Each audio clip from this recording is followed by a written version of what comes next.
ராமேஸ்வரம் ராமநாத சுவாமி கோவில் உள்ளூர் மக்கள் சாமி தரிசனம் செய்வதற்கு பல கெடுபிடிகள் விதிக்கப்பட்டிருக்கிறது. பாரம்பரியமாக செல்லும் வழியில் மக்களை அனுமதிக்காததால் மக்கள் பாதுகாப்பு பேரவை சார்பில் ஆலய நுழைவு போராட்டமானது நடைபெற்றது. கோவிலுக்குள் செல்லவிடாமல் போலீசார் தடுத்து நிறுத்தியதால் பொதுமக்கள் சாலையில் அமர்ந்து தர்ணா போராட்டத்தில் ஈடுபட்டு வருகின்றனர். போராட்டத்தில் ஈடுபட்ட மக்களை காவல்துறையினர் கைது செய்துள்ளனர்.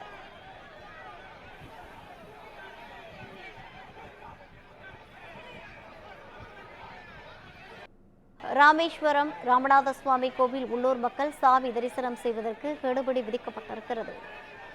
உள்ளூர் பக்தர்கள் சாமி தரிசனம் செய்ய கோவில் நிர்வாகம் அழைக்கழிப்பதாக புகார்கள் எழுந்த வண்ணம் இருந்தது. இது குறித்தான கூடுதல் விவரங்களோடு இணைகிறார் நமது செய்தியாளர் சுரேஷ். வணக்கம் சுரேஷ், கூடுதல் விவரங்களை வழங்கலாம்.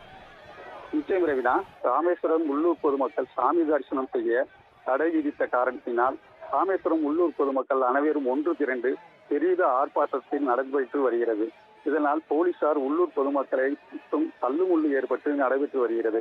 தற்போது கூட்டம் அதிகமாகி வந்து கொண்டிருப்பதால் ராமேஸ்வரம் திருக்கோயிலுக்குள் செல்ல முயன்ற பொதுமக்களை தடுத்து நிறுத்தி தற்பொழுது காவல்துறை வாகனத்தில் ஏற்றி வருகின்றனர். இருந்தாலும் தற்போது ரொம்ப பதட்டமான நிலையே காணப்படுகிறது. ரவீனா, விவரங்களை வழங்கியமைக்காக நன்றி சுரேஷ்.